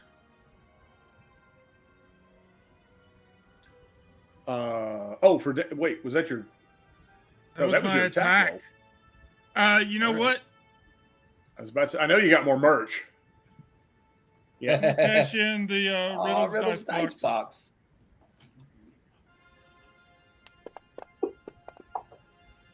It's a 10. Nope. So you come up, sort of stumble and swing and miss. You're probably kind of worried about hitting Gertie.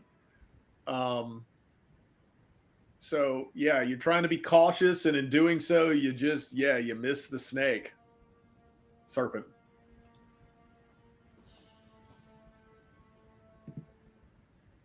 With that, it would be Rutledge. Yeah. I'm gonna follow suit. Let's see if we can. I'm gonna run and see if we can surround this snake. Yeah, it's just like the body. It's a serpent body with all the clay heads that just crumble. You can see just all that clay laying around the floor. It's made out of stone, or is it made out of clay? Like, does it look like it's a soft texture, or is it? It looks like it's. Find out. I mean, it still looks like it's kind of made out of clay, but it's still somehow maneuvering like a snake body and everything. I mean, it's magic. It's like a hardened clay, or is it like a dark? It's dark Caribbean magic. Yeah, like a hardened clay. I'd say a dark clay. Yeah. Yeah, I guess I'm like just not quite black, but dark gray. I'm gonna try and find I'm gonna try and find a spot that's not wrapped around Gertie and just like jam my sword in there. See if my dice like me.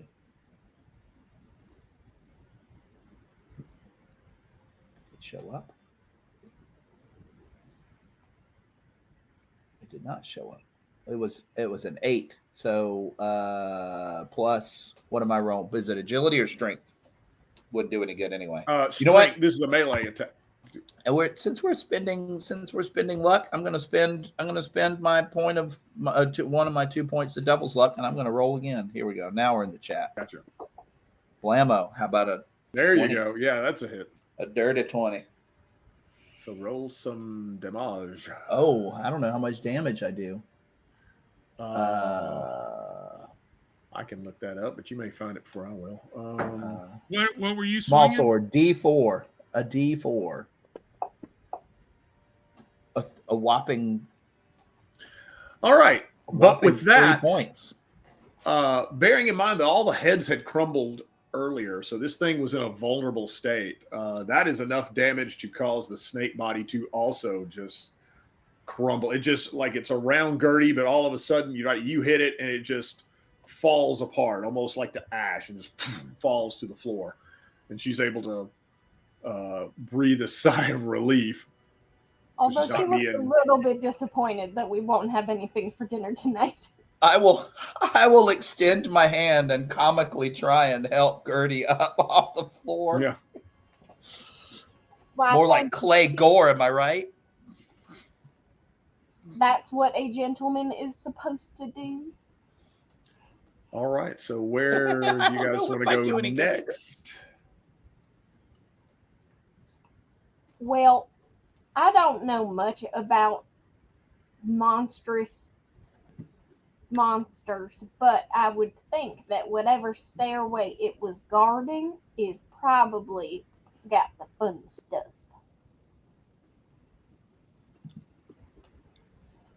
That's a good point. It's time to search.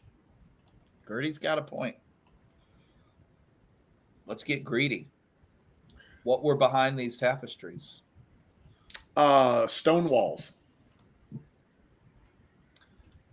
Anything else in the room? Not really, no. What's up these stairs? Actually, you do find an obsidian. Actually, presumably this would have been this creature's an obsidian flail. That sounds like a Gertie toy. Which does D6 damage. Well, now. I'd say you've earned it. I think I'll just keep this one on me if you don't mind. But after a search of the tapestry room, that's about all you find. If you do see on the map, and I'm not sure I adequately described it, I'm sorry, there is a staircase leading towards the northeast. Mm-hmm. That's where Gertie said that we should go. All right. Okay. Let's pick up our torches. Is anything on fire? Who's going to hold the torches? Yeah, Rutherford will pick up the one that he tossed. Okay. All right. So I will, if I can walk and talk, sheath my sword and reload my musket, reload my flintlock. Sure thing. Because it was probably a laborious task. And when I'm done reloading that, I will draw my sword. So you come up into this room. There are two staircases that lead up to a stone platform.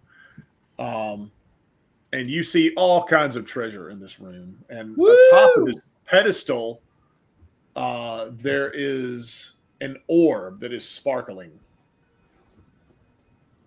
Yar, the sparkling orb. Looks to be about 7 inches in diameter. Do not touch that orb. I'm with you. I am with you. Let's let the orb stay where it is. And so, I would like to ponder on the orb, though. If we touch it, it's the last thing we touch, and we run out as whatever is falling behind us. Right. Raiders of the Lost Ark style. This is totally, yeah. You find one jade animal statue.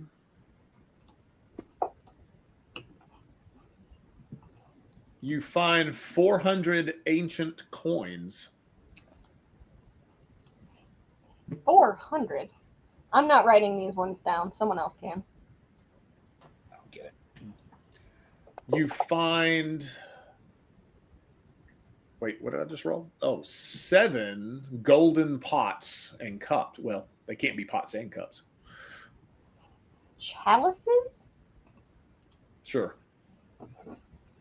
What's the French word for it, Gertie? Chalets. You find 2 colored gemstones. Oh, wait. And this is okay. This is where it's going to be fun. Yeah, and I'm having a technology meltdown because I can't adjust the party sheet, so I'm just going to put it over here in my notes. Oh, so I'm sorry. We're not taking the sparkling orb, but I'm writing it down. What was the other? 400 coins, ancient coins. Yes. From a time. Gotta go back and look at my die rolls. 7 golden pot. We'll say 7 chalices. How about that? Golden chalets. 2 colored gemstones. Yeah, Dan, I can't add to the loot sheet either. You've got it locked down where only you can.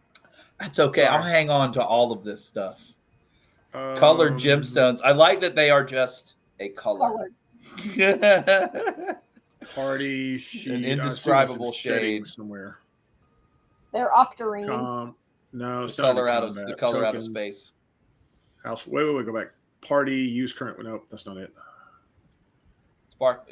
Ancient coins. Golden. Don't worry about it, Dan. He's writing it down.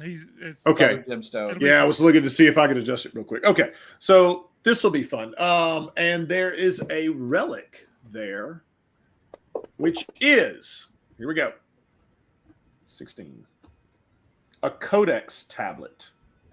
Ooh. Which That's means fun. you can read and understand any language, glyphs, or runes for 1+ spirit rounds. Oh, That's interesting. we got to spend it. Once again, it's a codex tablet.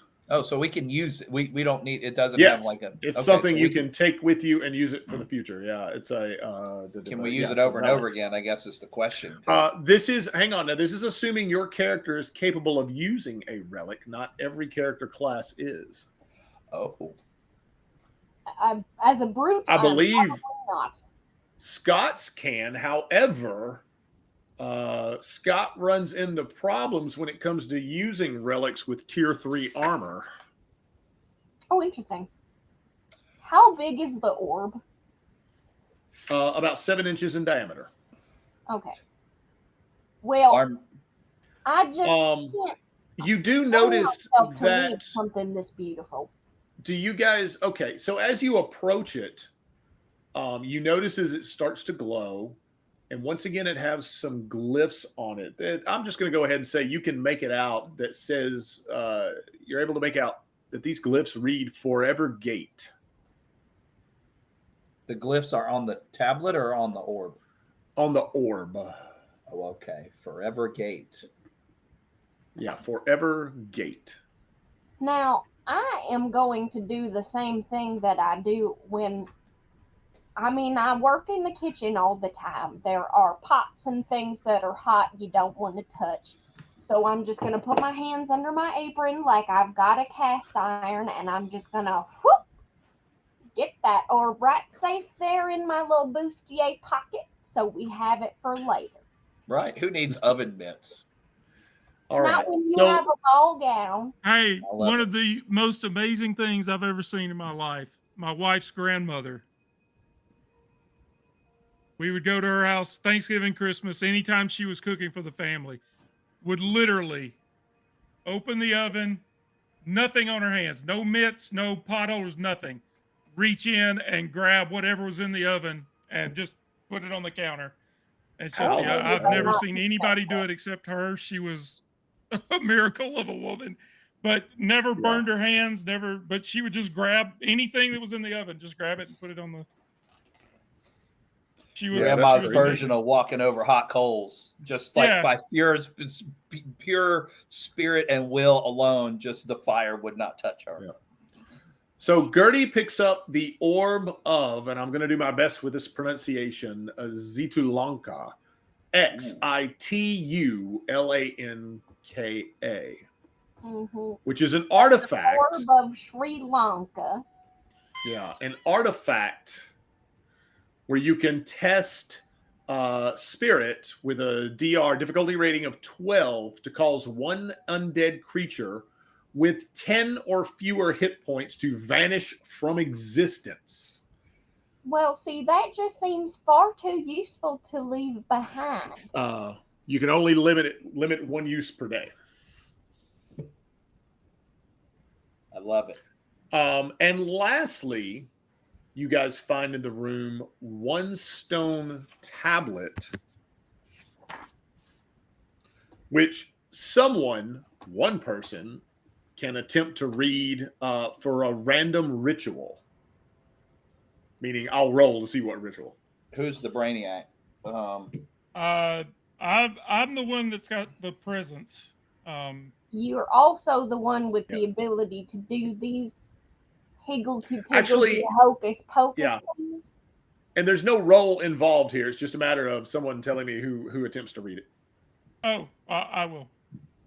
Okay. Which one of us can read? Yeah, that's a good question. So you take a look at the tablet and you read about the arcane ritual divination. I can't ever say that word. Divination? Thank you. Yes. It's too many syllables. Where you can ask the spirit or gods 3 yes or no questions. And as soon as you read this tablet and learn this ritual, the tablet crumbles. Right up here in the old noggin there, Rutherford.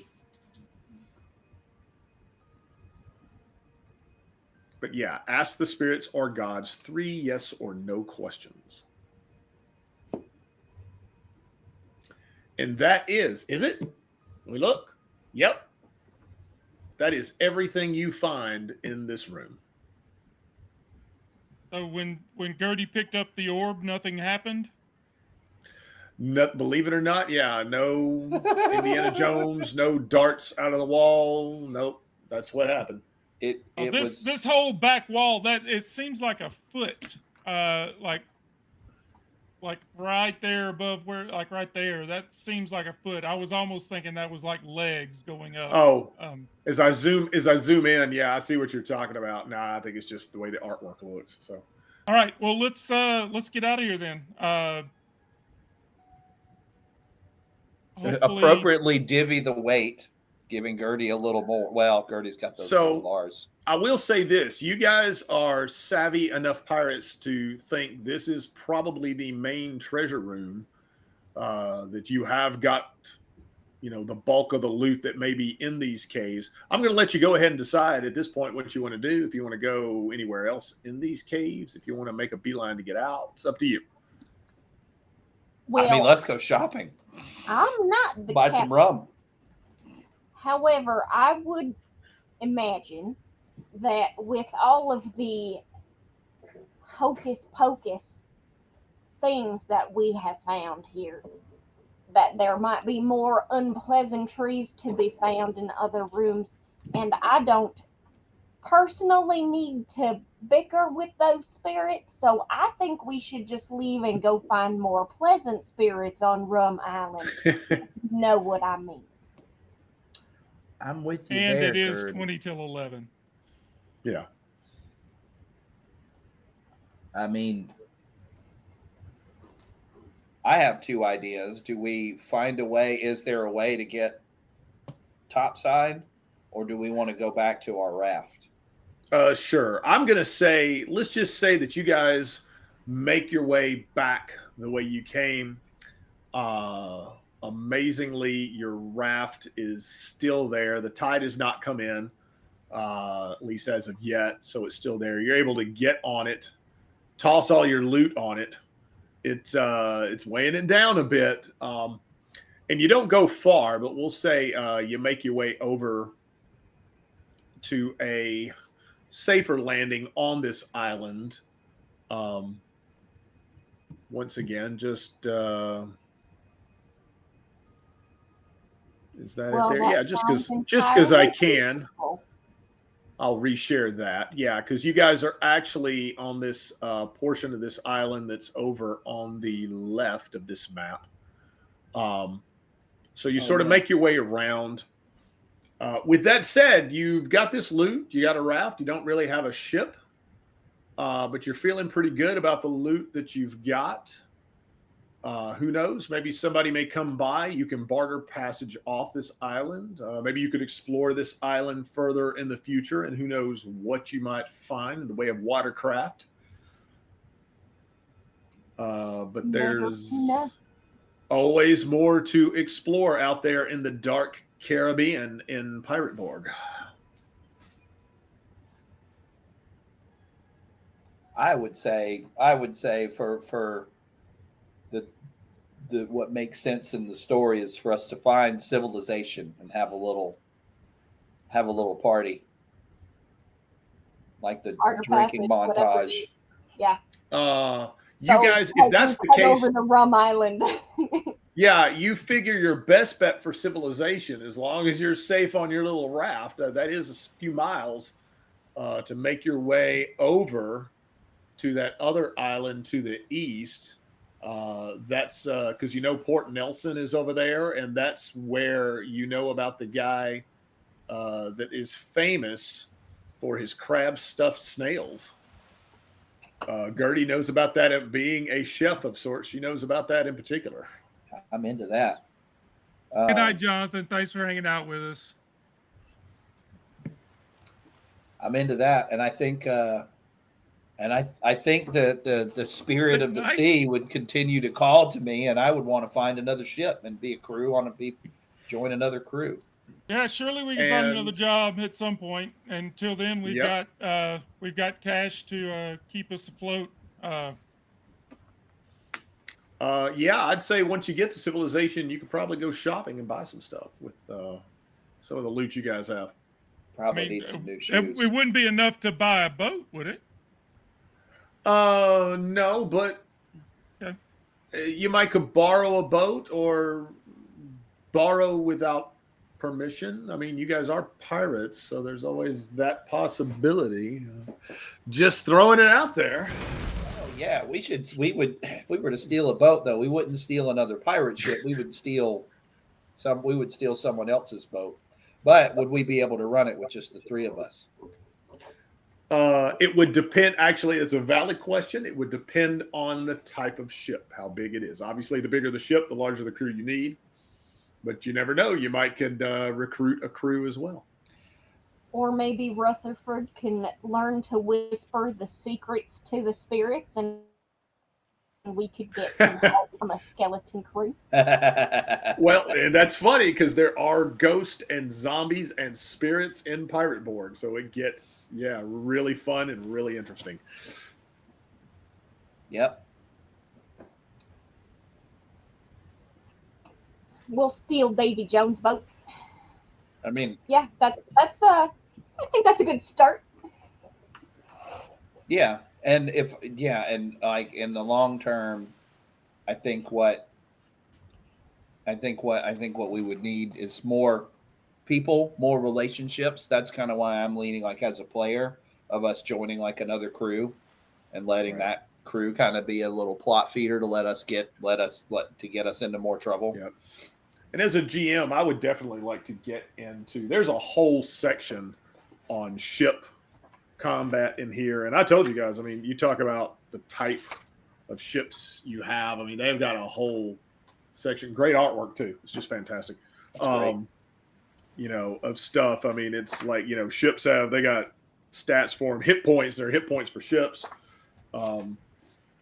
Broadsides, which is basically, how many how much damage you can do with cannon fire. It's just this. I think, like I said, I mean, as a pirate fan, once again, this is just brilliant. Are the all the Borg books by the same publisher? Well, it's basically they've taken, like, I think Borg has an open gaming license of sorts. Because I mean, goodness, you got what? Cyborg, Ragnaborg, Pirate Borg. Borg and Cyborg are both by Stockholm Cartel. Okay. Pirate Borg was a third party that Free League then picked up. Correct. And like, you can buy Pirate Borg through Free League. Ragnaborg is by the company Talon and Claw, who make dice boxes and Here's mine. DM screens and Yeah. but yeah, they have an open gaming license where you can make your own hacks. But the only 'Cause official Stockholm Cartel games are Borg and Cyborg. Yeah. Because my Pirate Borg rule book is actually like a first edition leather bound edition. It's before Free League picked it up. As such, there are just a handful of typos or errors in it, which they've, if that's online, what the errors are, you can look them up, that sort of thing. But gives it its own charm. Yeah. Makes it feel a little bit more piratey. And that makes sense, that if my friendly local gaming shop carries Morkborg, or if they carry other Free League games, that I could get my hands on Pirate Borg, Morkborg, Cyborg, depending on that stuff. Yeah. And there's presumably a digital version, so if my store participates in Bits and Mortar, then I can do the hard copy plus digital at my local definitely, store.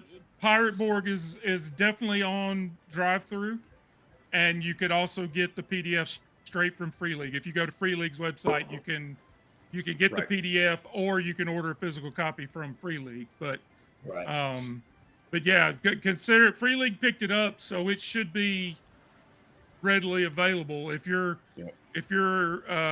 shop carries Free League products, they should have it. Awesome. Or be able to get it. They should be able to get it for you if they don't have it. Yeah, that's my kind of preferred method, is to just buy it local if I can get the digital, if I can get the Bits and Mortar link from the store. All right, y'all, I'm turning into a pumpkin. Let's wrap this up. Yeah. I got nothing else. Thank you for joining us, everybody. Thank you for the gifted subs. I know we got a couple of new followers while we were playing this evening. So thank you to everybody in chat. I hope you enjoyed our little run of Buried in the Bahamas. Yes, Buried in the Bahamas from Pirate Borg. Coming up this week, Thursday night, we will have Blades in the Dark, which will be run by James. And I will get to be the player this time. So our normal GM Jenna is going to get to play. So we'll be running that Thursday night, and then Sunday night we'll have our running Dragonbane campaign that we've been running for several weeks now. That will be coming Sunday, and then I don't know if we'll have anything next week on a weeknight, but Monday I think we're gonna pick up another Blades game, Monday the 11th. Oh, okay. And then the following Sunday after that, we'll be back with more of The Expanse. Yes. So yeah, for our GM Dan, James, and Jenna, I'm Scott. Thank you for joining us. I think I see Gen Con TV is live. They're running Vampire the Masquerade. I think we're going to give them a raid. See, I remembered. Yeah. So yes. You didn't forget last time, though, did you? I just think there wasn't anybody running anything. Yeah, I think I did look, and nobody was live. So yeah, we're going to go ahead and sign off, and we'll raid Gen Con TV. So stick around for that, and if you're going to stay up for a while, you can watch them play some Vampire the Masquerade. Nice. Have a great Wednesday and Thursday, and we'll see you back here Thursday night for Blades in the Dark. Say good night, everybody. Good night, everybody. Good job.